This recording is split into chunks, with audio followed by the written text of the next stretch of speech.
হরে কৃষ্ণ, রাধে রাধে। সর্বপ্রথমে আমার শিক্ষাগুরু মুক্তি চৈতন্য দাস প্রভুর শ্রীচরণে দণ্ডবোধ প্রণাম এবং সকল সাধুগুরু বৈষ্ণবের শ্রীচরণে জানাই দণ্ডবোধ প্রণাম। নারায়ণং নমস্কৃত্য নরং চৈব নরোত্তমং দেবীং সরস্বতীং ব্যাসং ততজয়ং মুদিরয়েত। ওম নমো ভগবতে বাসুদেবায়, ওম নমো ভগবতে বাসুদেবায়, ওম নমো ভগবতে বাসুদেবায়।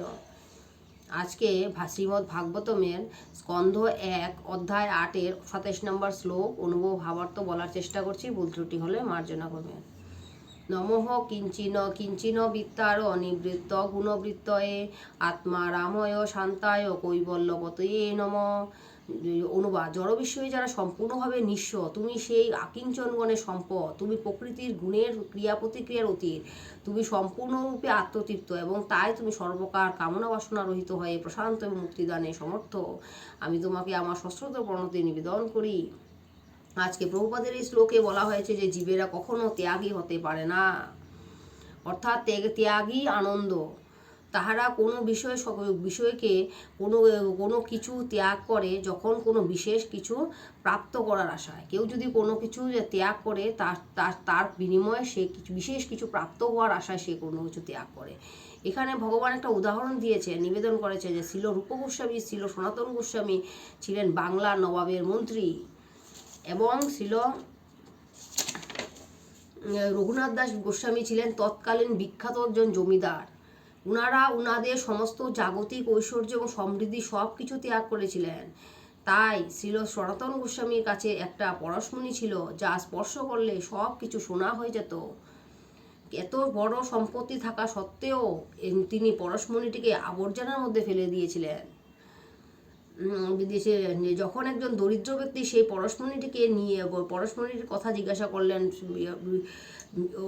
করলেন, তখন তিনি সেই পরশমণিটিকে নিয়ে জিজ্ঞাসা করেন, তখন তিনি তাকে হরে কৃষ্ণ মহামন্ত্র দান করলেন।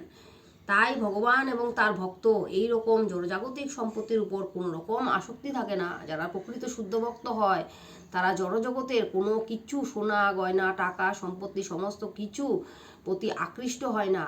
এত ওদের যারা শুদ্ধ কৃষ্ণ ভক্ত হয় তাদের কথা বলছি আমি।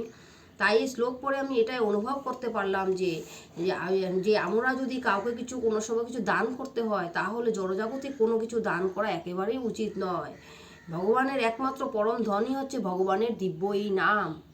এই নামই আমাদের ভবসাগর থেকে পার করবে। আর তা যদি আমরা না করি, জড় বিষয়গুলোকে আঁকড়ে রাখি, সেটা থেকে দিন পর দিন লোভ খালি বাড়তেই থাকবে। আর সেটা একমাত্র দুঃখেরই কারণ পরমেশ্বর ভগবান শ্রীকৃষ্ণকে ভুলে গিয়ে কখনো প্রকৃত আনন্দ লাভ করা অসম্ভব। তাই আমরা উচিত যে সাধুগুরু বৈষ্ণবের বাক্য শ্রবণ করা এবং শাস্ত্রীয় গ্রন্থ অধ্যয়ন করা নিত্য। শাস্ত্রীয় গ্রন্থ যত বেশি করে আমরা অধ্যয়ন করব ততই আমাদের ভিতরে শুদ্ধ জ্ঞান আয়ুত হবে এবং জড় জীবনের এই কলুষতাগুলোকে আমাদের সামনে আসতে পারবে না। এই বলে আমি সমাপ্ত করছি। আমার যদি কোনো ভুল হয়ে থাকে আমাকে মার্জনা করবেন। সকল সাধুগুরু বৈষ্ণবের শ্রীচরণে জানাই দণ্ডবোধ প্রণাম। রাধে রাধে।